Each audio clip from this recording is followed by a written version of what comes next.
President Xi Jinping seeks united front with Latin America, repeating there are no winners in trade wars.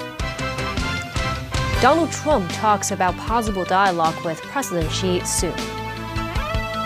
And U.S. President Donald Trump and Saudi Crown Prince Mohammed bin Salman sign an economic agreement.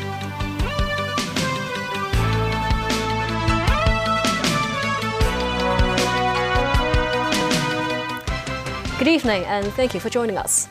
President Xi Jinping today commented on trade and tariffs following yesterday's announcement that China and the U.S. are rolling back most of the levies. During the opening of the China CELAC Forum ministerial meeting in Beijing, Xi stressed there are no winners in trade wars and presented a united front with Latin American leaders at the event. U.S. President Donald Trump said he might hold talks with President Xi Jinping at the end of this week. Danny Zhou reports. During yesterday's press conference at the White House, U.S. President Donald Trump praised the progress in trade negotiations with Beijing. Trump noted fully opening China can contribute to peace and unification without further elaborating on his comments. Hong Kong Post has continued its suspension of parcel deliveries to the United States despite Washington's decision to lower tariffs on small-ticket packages from mainland China and Hong Kong.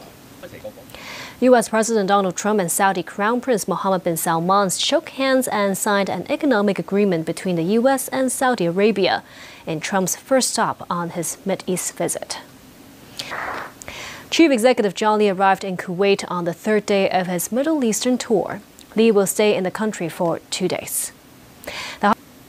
The Middle East has stepped up efforts in developing innovation and technology. With that, some Hong Kong companies that have successfully entered the region say investors there are open to funding new and emerging industries. In the Philippines, allies of President Ferdinand Marcos Jr. look set to win at least half of the available Senate seats in midterm elections. The contest is seen as a referendum on Marcos' leadership and a fierce proxy battle with his estranged vice president, Sara Duterte. While both of them are not on the ballot, Sara Duterte's father is, despite his detention thousands of miles away in The Hague, where he faces trial at an international criminal court. Rodrigo Duterte appears to have been elected as mayor of Davao City by a landslide. Tracy Furness has more. In Beijing, a sudden hailstorm struck multiple districts. Local meteorological departments have issued the yellow alert for hail. Director of the Hong Kong and Macau Affairs Office, Xia Baolong, has wrapped up his 6-day tour in Macau. Starting June 3rd, Hong Kong will trim the quarantine period for cats and dogs taken in from mainland China from 120 days to 30 days, provided that they meet specific health requirements. They include microchipping, valid rabies, and other disease vaccinations before departure and an animal health certificate issued by an official mainland veterinarian. The Agriculture, Fisheries and Conservation Department will increase quarantine facilities, expanding cat units from 21 to 34 and dog units from 20 to 30. Private animal welfare organizations are encouraged to provide additional quarantine facilities to minimize waiting times. The government will roll out the Community Dental Support Program on the 26th of May. St. Teresa's Hospital in Kowloon City faced criticism after a surgeon flagged the condensation formed on walls and equipment affected 12 surgery operations. The Department of Health conducted an investigation and found no violations, noting the hospital had implemented appropriate contingency measures. The 2025 Hong Kong International Dragon Boat Races are set to take place on June 7th to 8th along the Tsim Sha Tsui East Promenade, co-organized by the Hong Kong Tourism Board and the Hong Kong-China Dragon Boat Association.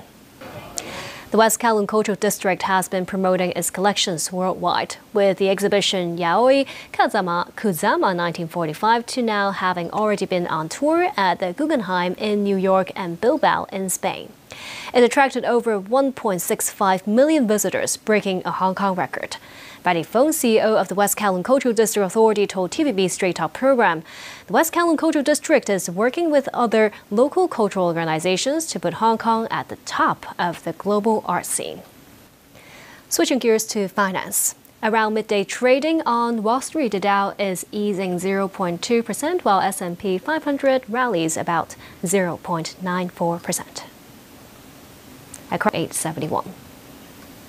And tonight's Mark 6 numbers are 13, 26, 27, 41, 45, 49, and the extra number is 46. The weather before we go, sunny periods with isolated showers. Temperatures will range between 25 and 30 degrees Celsius. And that's the news for tonight. Thank you for watching.